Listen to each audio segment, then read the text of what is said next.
essas declarações de Jesus, onde ele declara, eu sou. Hoje nós vamos ver, talvez os irmãos já sabiam, né? Mas pelos hinos que o pastor Roberto escolheu essa manhã, eu acho que a gente sabe qual que vai ser, né? Que Jesus é a luz do mundo. Foi muito bom os hinos, ainda mais assim, por estar estudando, né? Durante essa semana, aí cantando esses hinos, assim a gente pensa de uma forma diferente, né? Então, foram muito bons esses hinos. Mas vamos abrir então para João 8.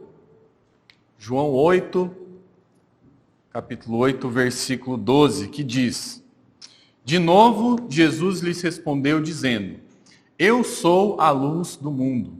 Quem me segue não andará nas trevas, pelo contrário, terá a luz da vida. Mais uma vez, de novo, Jesus lhes falou dizendo, eu sou a luz do mundo. Quem me segue não andará nas trevas, pelo contrário, terá a luz da vida. Amém pela leitura da palavra de Deus. Eu vou pedir, irmão Herman, pode fazer uma oração pelo nosso tempo de estudo, irmão, por favor? Senhor Deus, Pai, nos colocamos diante de Ti, Senhor, para o Senhor Jesus, agradecer por ter nos trazido aqui à sua casa, e que nesse momento, Senhor, possamos aprender, Senhor, com esse estudo, e também, Senhor, que possamos ser desafiados a colocar em prática em nossas vidas. Senhor, nós pedimos e agradecemos. Amém. Obrigado, irmão. Bom, irmãos, vamos considerar então sobre essa declaração, onde Jesus diz, eu sou a luz do mundo. Semana passada nós vimos que Jesus disse que ele é o pão da vida, que ele é aquele realmente que é capaz de suprir todas as necessidades físicas e espirituais realmente do ser humano, essa fome espiritual que o ser humano tem. Hoje, nós vamos considerar essa declaração onde Jesus fala que ele é a luz do mundo. É uma declaração bem curta, né? Quando nós paramos para pensar aqui, eu sou a luz do mundo, aquele que me segue não andará em trevas, mas terá a luz o final dali. Pelo contrário, terá a luz da vida. É uma declaração bem curta.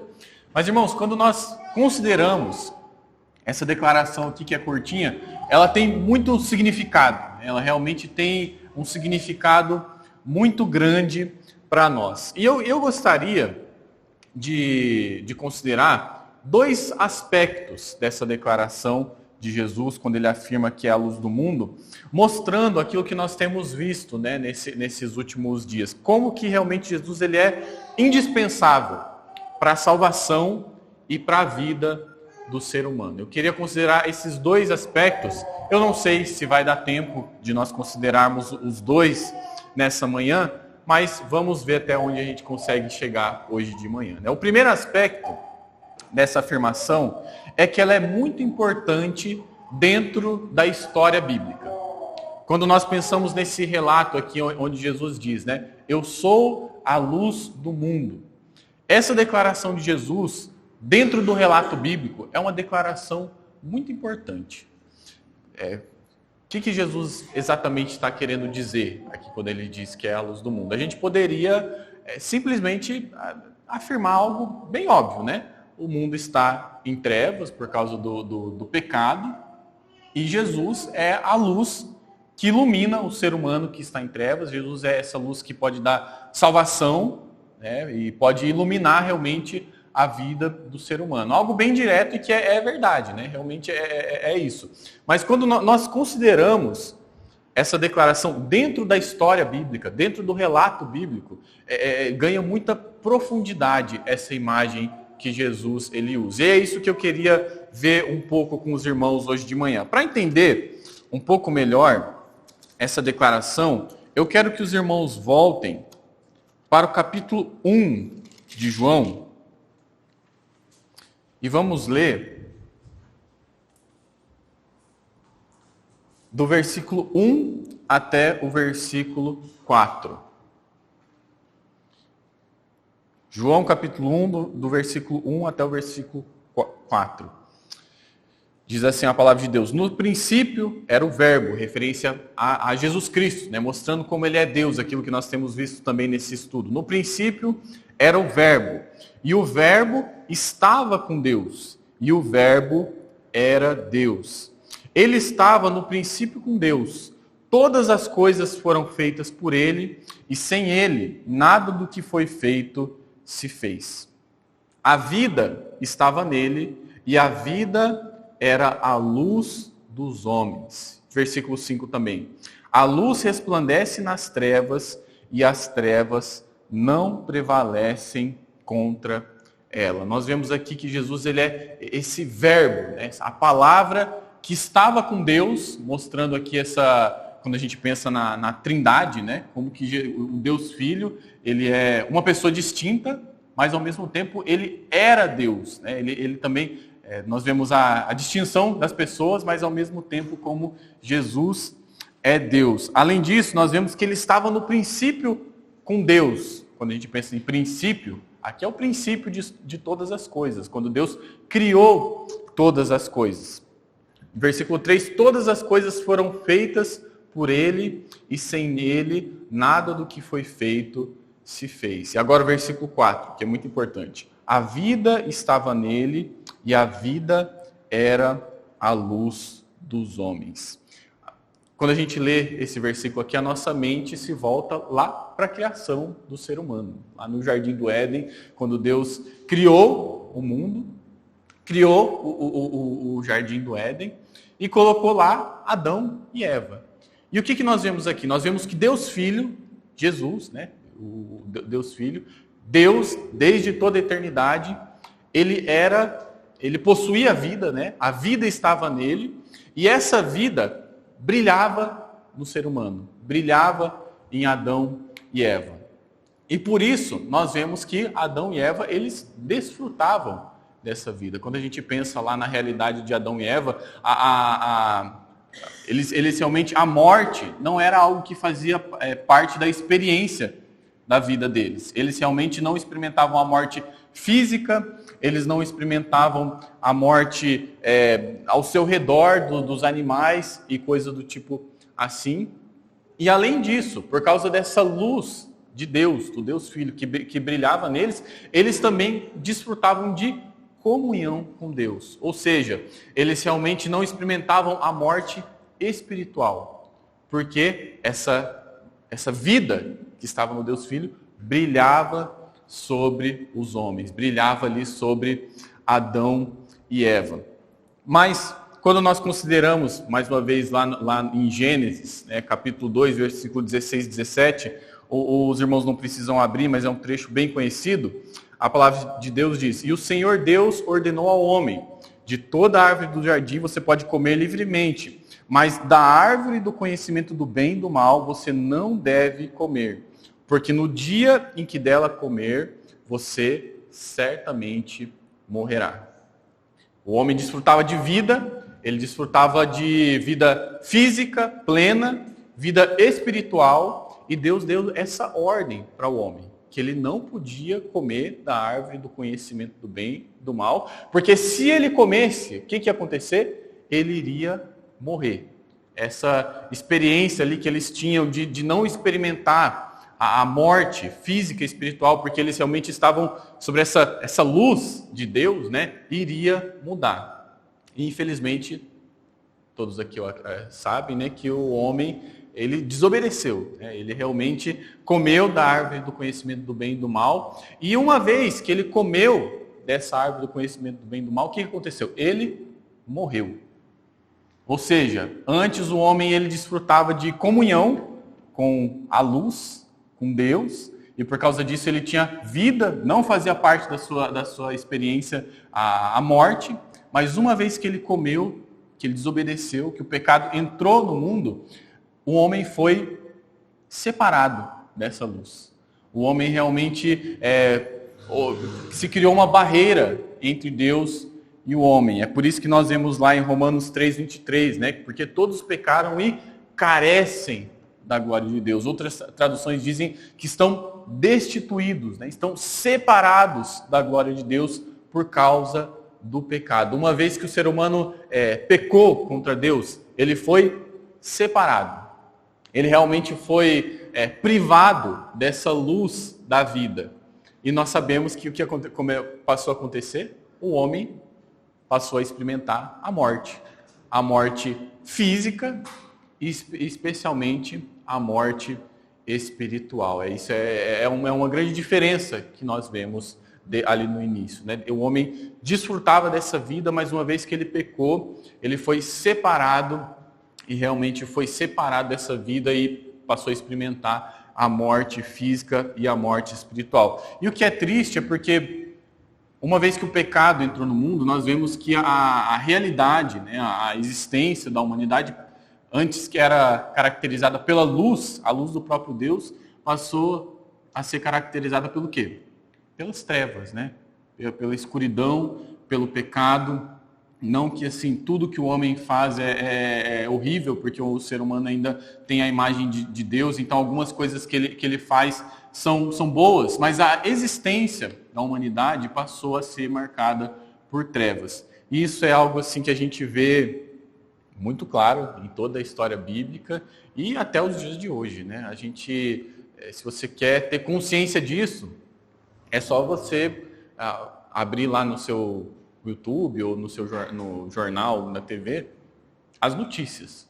Assim, é cada coisa horrível que acontece no nosso mundo, que é trevas realmente. E uma vez que o pecado entrou no mundo, a existência da humanidade passou a ser caracterizada realmente por trevas. Mas, irmãos, uma coisa que é interessante é que, embora a existência da humanidade passou a ser caracterizada por trevas por causa do pecado, nós vemos que essa luz de Deus, ela nunca se apagou.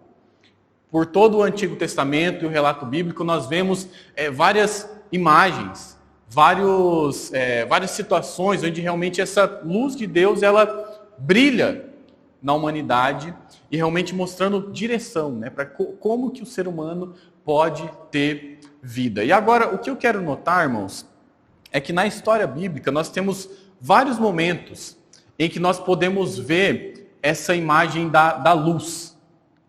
Realmente a luz indicando a presença de Deus que ilumina o ser humano. E eu quero notar um pouco os irmãos com isso essa manhã. Quero notar isso com os irmãos essa manhã.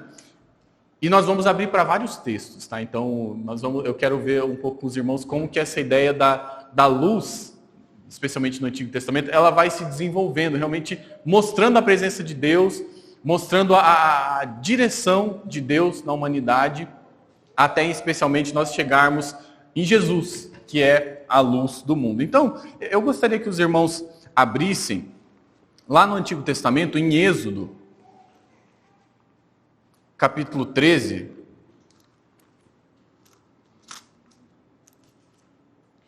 Êxodo 13. É bem interessante porque a semana passada, considerando nessas declarações, na declaração onde Jesus fala que ele é o pão da vida, nós vemos que também tem uma ligação com o Êxodo, né? Lembra lá que eu falei com os irmãos que quando Jesus ele afirma ser o pão da vida para o povo judeu, eles ligavam essa questão do pão com aquela experiência deles no Êxodo, onde Deus cuidou do povo através do maná. Agora, aqui, novamente, nós temos uma ligação com o Êxodo, no capítulo 13, versículo 21 e versículo 22, onde nós vemos essa luz de Deus, que se mostra nessa coluna de fogo que guiava o povo de Israel no deserto. Então, eu vou pedir um irmão que pode ler esses dois versículos voluntariamente, pode erguer a mão e ler rapidamente, por favor? Irmão Sérgio, pode ler o versículo 21 e 22, por favor, irmão?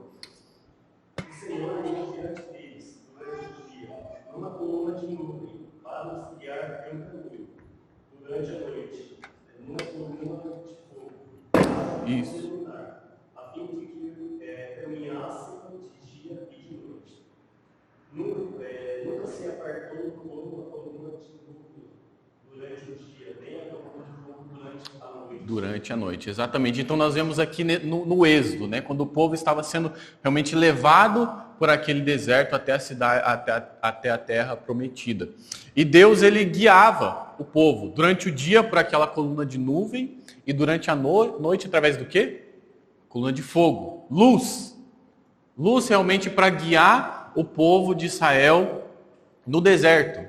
Realmente o deserto é um lugar que facilmente, especialmente à noite, você fica desorientado, né? Então aquela coluna de fogo que realmente iluminava o povo, mostrava a presença de Deus entre o povo, mostrava realmente que Deus estava com eles e mostrava a direção de Deus no povo de Israel, para que eles realmente desfrutassem, né, dessas promessas que Deus tinha para o povo.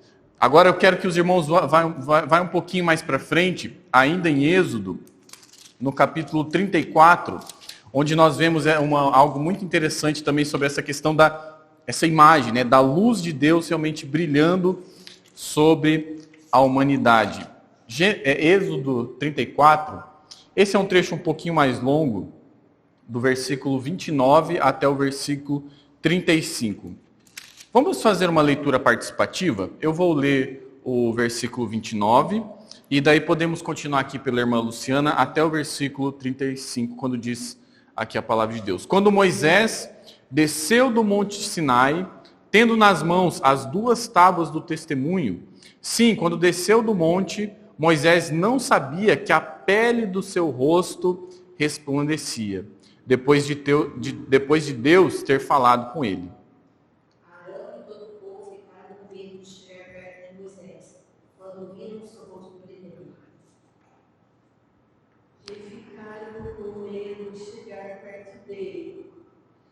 Então Moisés o chamou. Arão e todos os chefes da congregação foram até ele e Moisés lhe falou. Depois vieram também todos os filhos de Israel, os quais ordenou ele tudo que o Senhor lhe falara no monte Sinai. Quando Moisés acabou de falar com eles, pôs um véu sobre o rosto. Porém, quando Moisés ia diante do Senhor para falar, removia o véu até sair, e saindo, dizia aos filhos de Israel tudo o que lhe tinha sido ordenado. Assim, os filhos de Israel viam o rosto de Moisés, viam que a pele do seu rosto resplandecia, porém Moisés cobria de novo o rosto com o véu até entrar para falar com o Senhor. Amém, obrigado pela participação dos irmãos. Olha que interessante esse trecho aqui, o que diz a palavra de Deus, né? Mostrando essa imagem, dessa luz de Deus brilhando sobre a humanidade. Através aqui, Moisés, nesse trecho aqui, né, foi logo depois que ele subiu até o monte, ficou lá 40 dias e 40 noites na presença do Senhor, e por mais que ele não tenha visto a glória de Deus de uma forma completa, nós vemos que a glória de Deus, digamos assim, refletiu sobre o seu rosto. A luz de Deus refletiu sobre o seu rosto. E quando ele desceu do monte, aconteceu isso aqui que foi uma coisa bem diferente, né? O rosto de Moisés, ele estava resplandecente. Ele resplandecia realmente essa luz de Deus. E nós podemos ver aqui essa imagem dessa luz de Deus iluminando o povo. Até esse sinal, digamos assim, né? Essa imagem de Moisés com o rosto resplandecendo, era um sinal para o povo de que Deus estava envolvido naquilo, que Moisés tinha realmente encontrado com o Senhor e que eles deveriam confiar naquilo que Moisés estava falando, porque era daquela forma que Deus estava lançando luz sobre a humanidade. Agora vamos um pouquinho mais para frente, um livro depois de Êxodo, em Êxodo capítulo 20, em Levítico, capítulo 24, do versículo 1 até o versículo 4. Nós paramos ali com o irmão Carlos, então vou pedir para o irmão Luiz começar a leitura no versículo 1, do capítulo 24, por favor, irmão. Falou o Senhor a Moisés, dizendo: Ordena aos filhos de Israel que te tragam azeite de oliveira, puro, batido, para iluminar, para manter as lâmpadas acesas continuamente. A tenda do encontro fora do véu está diante da arca do testemunho. Arão a conservará em ordem desde a tarde até pela manhã, continuamente, diante do Senhor. Este será estatuto perpétuo de geração em geração. sobre o candeeiro de ouro, conservará em ordem as lâmpadas diante do Senhor continuamente. Obrigado pela leitura. Nós vimos aqui em Levítico essas leis, essas ordens que Deus deu para o povo de Israel, ordens que eram religiosas, civis, cerimoniais e tudo mais. E aqui no capítulo 24 nós temos uma ordem em relação ao templo. Lá no templo devia ter esse candelabro, que era uma peça de ouro, e essa peça de ouro era como se fosse assim um abajur bem antigo, digamos assim, né? Ela devia ter 7 hastes, 7 o número da perfeição, e sobre essas 7 hastes ali, o que devia haver? Continuamente luz. Realmente, continuamente, e algo bem específico, né? Continuamente devia estar aceso aquelas lanternas. Por quê?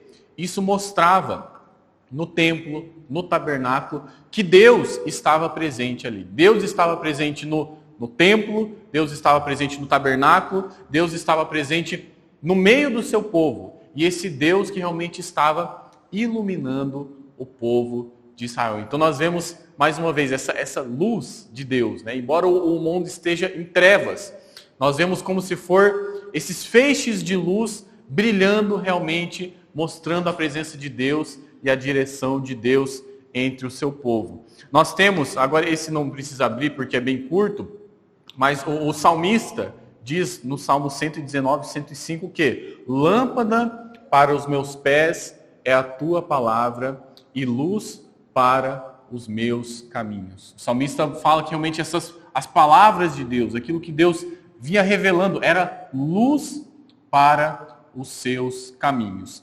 E por último, eu quero considerar, agora os irmãos podem ir um pouco mais para frente, no livro de Isaías,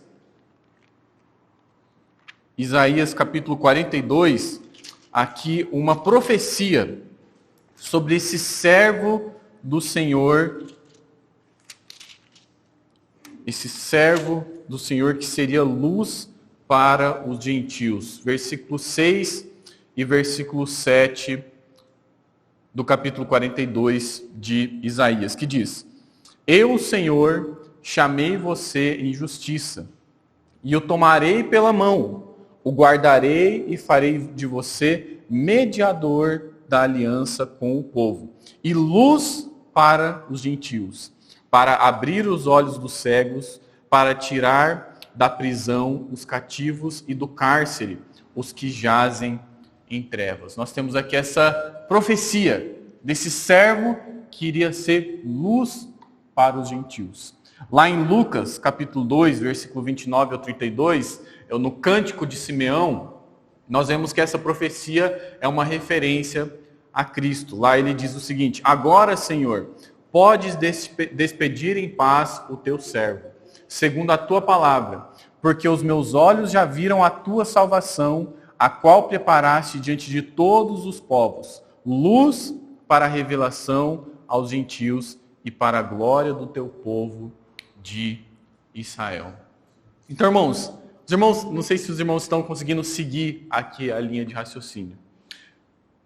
Lá no início de todas as coisas, nós vemos em João 1 que Jesus, o Deus Filho, o Verbo, estava desde o início, fez parte, na verdade ele era, né? Ele existia por toda a eternidade, ele realmente, a vida estava nele e essa vida resplandecia sobre o ser humano. Mas aconteceu um problema, né? O ser humano pecou, a realidade do ser humano passou a ser caracterizada por trevas, mas mesmo assim, essa luz de Deus, ela nunca se apagou. E nós podemos ver durante todo o relato bíblico como se fosse assim, feixes, né, dessa luz. Então, não sei se você já viu, talvez algum momento você estava passando assim e tinha uma nuvem na frente do sol. E daí tem assim, aqueles buraquinhos nas nuvens, né? E daí você vê assim, tipo uns feixes de luz passando, né? A gente vê por todo o relato bíblico antes de Cristo como se fossem esses feixes de luz passando, né? A gente não vê a luz toda, mas a gente vê esses raios de sol passando e lançando luz sobre a humanidade. Mas agora, quando nós chegamos no nascimento de Cristo, em Mateus, quando Deus ele indicou para aqueles magos que estava nascendo o Messias, como que Deus ele indicou isso para aqueles homens? Os irmãos lembram?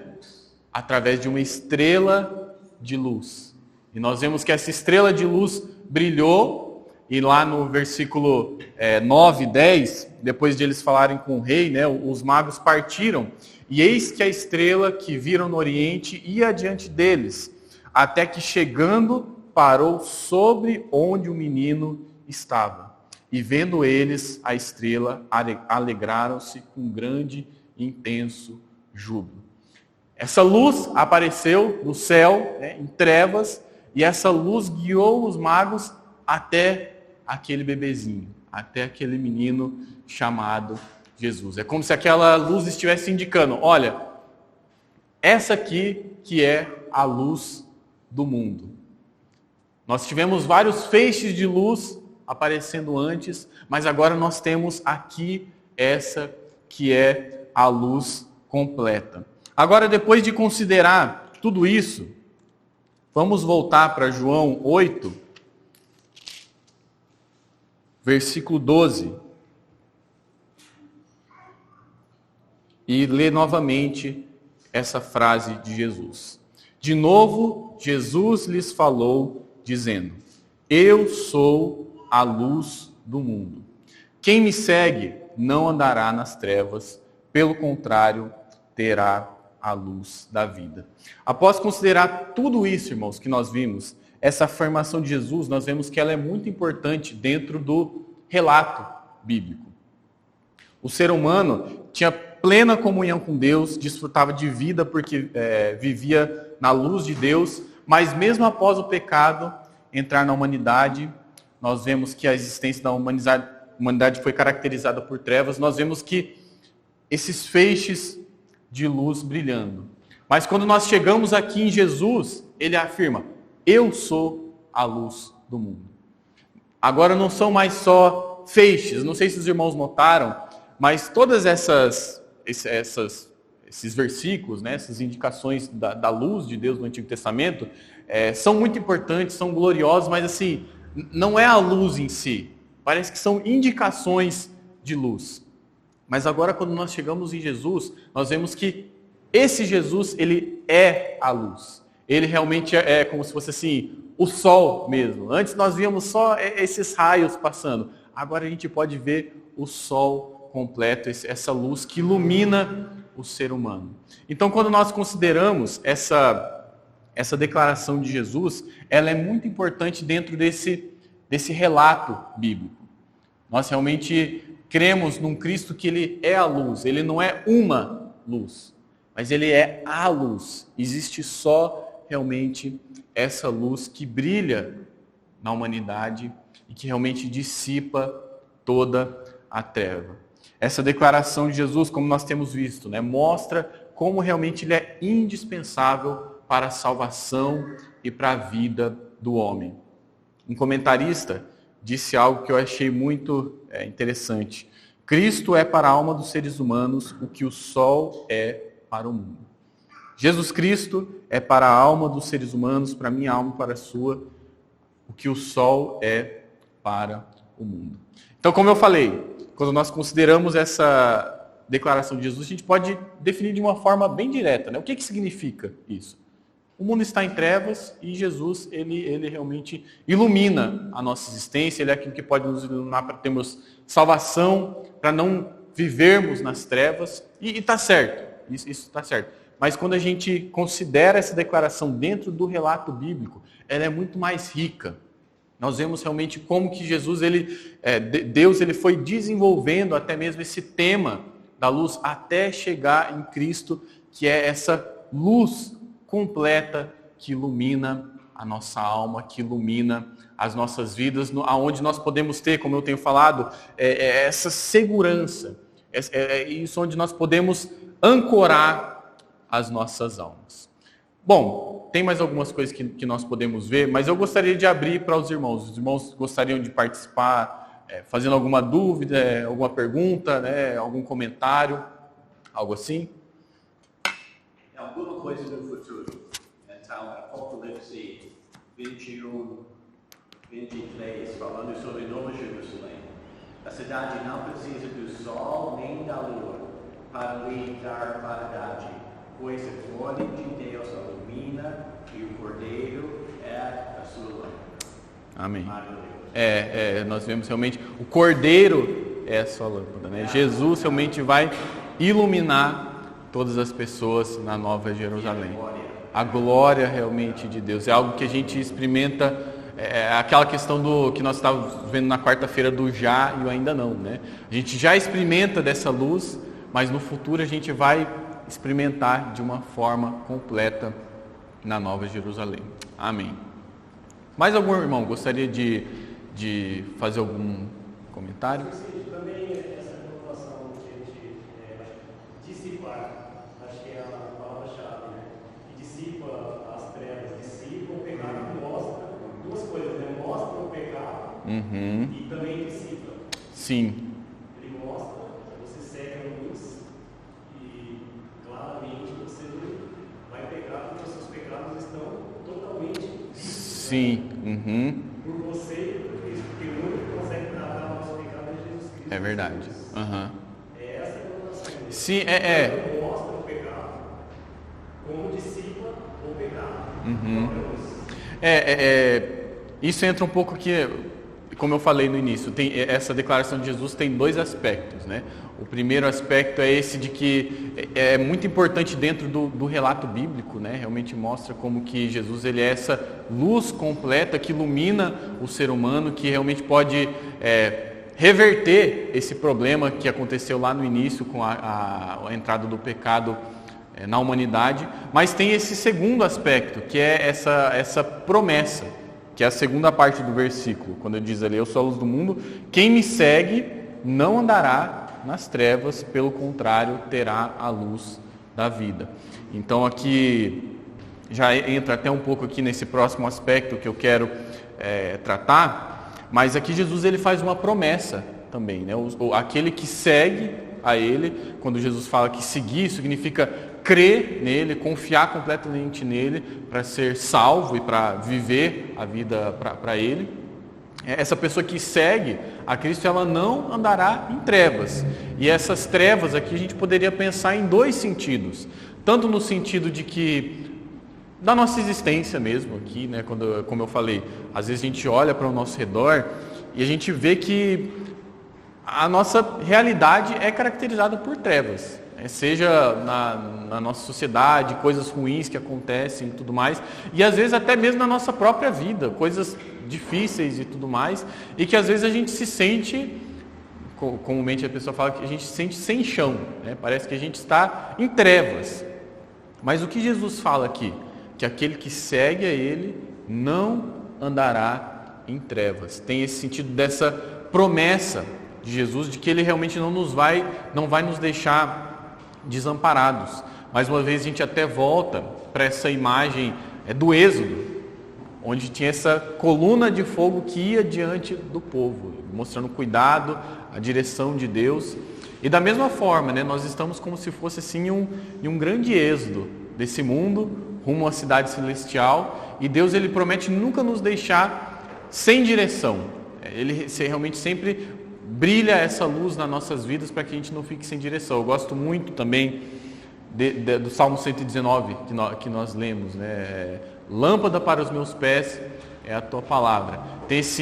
A ideia ali era de uma pessoa que ela tinha uma lâmpada amarrada no seu corpo, né, nos seus pés, na sua cintura, e era uma lâmpada não é lanterna, né? Era uma lâmpada acesa com fogo, e aquela lâmpada ela não iluminava todo o caminho.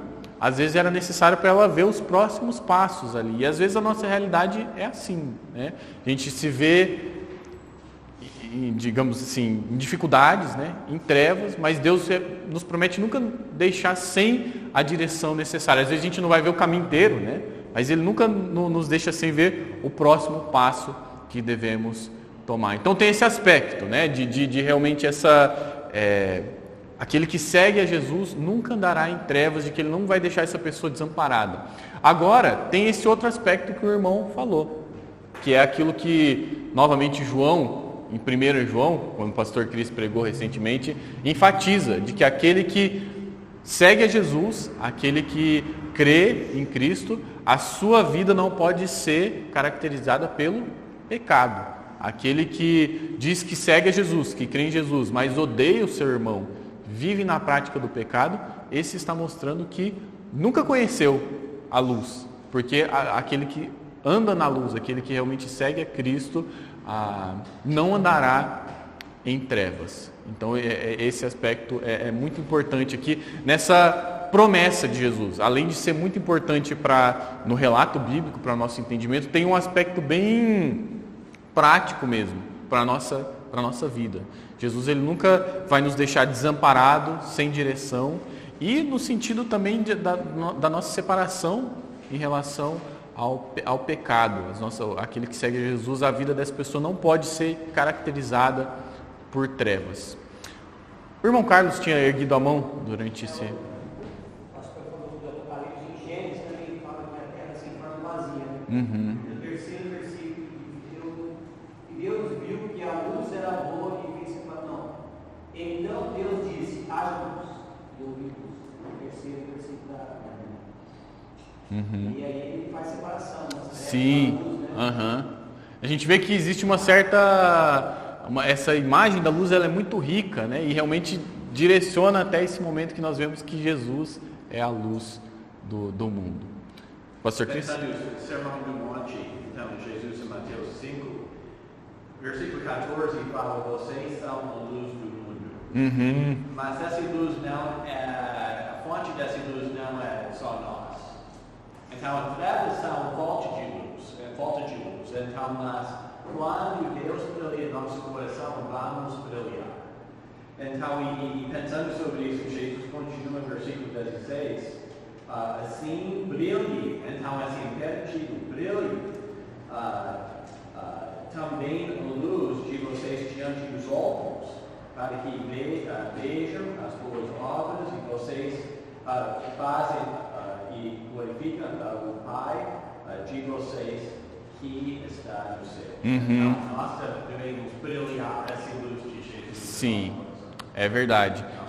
E isso que o pastor Cris falou entra um pouco naquilo que diz no finalzinho ali dessa declaração de Jesus, né? Eu sou a luz do mundo, quem me segue não andará nas trevas, como nós acabamos de falar, pelo contrário, terá a luz da vida.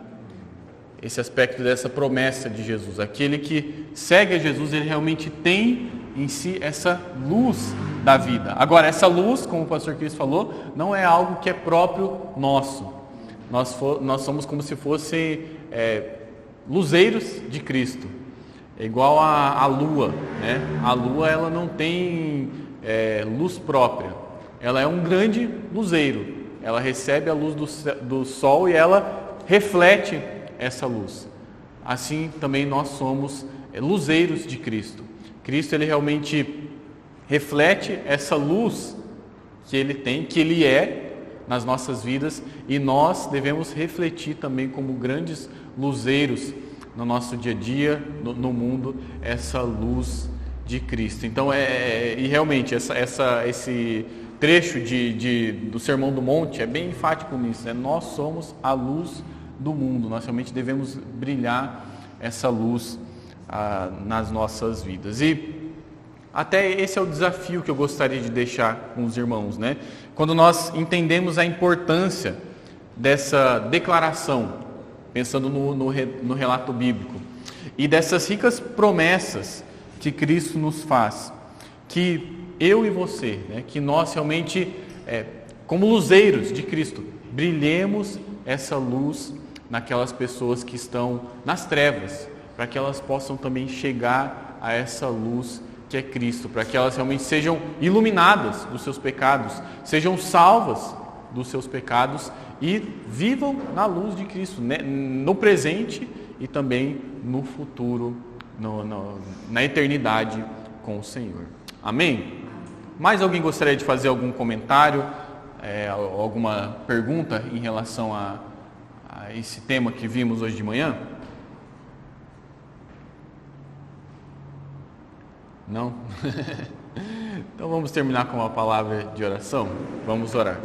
Senhor Deus, muito obrigado por esse estudo em que consideramos essa declaração do Senhor, que é curta, mas é muito rica, Senhor, quando realmente vemos como o Senhor iluminou a humanidade desde que o pecado entrou no mundo, até chegar realmente a Cristo, que é a luz do mundo, aquele que ilumina todo o ser humano, que realmente crê no Senhor Jesus Cristo como seu Salvador. Obrigado porque nós também podemos desfrutar dessas promessas de não andarmos em trevas, de não realmente ficarmos desamparados nas dificuldades dessa vida e também não andarmos na prática do pecado, porque o Senhor, através do Teu Santo Espírito, nos santifica, nos desafia e até mesmo nos disciplina para andarmos na Tua luz. E também essa promessa de que nós refletimos essa luz sobre aqueles que ainda estão em trevas. Nos ajude, Senhor, que o Senhor realmente nos guie para refletirmos a luz de Cristo, para sermos luz no mundo e para honrarmos o Senhor através da pregação do Evangelho para aqueles que estão perdidos. É o que eu oro e peço pela minha vida, pela vida de cada irmão que está aqui presente. Que o Senhor nos direcione no restante desse dia e nos prepare também para o culto à noite. É o que eu oro e peço ao Senhor em nome de Jesus. Amém. Amém, irmãos. Estamos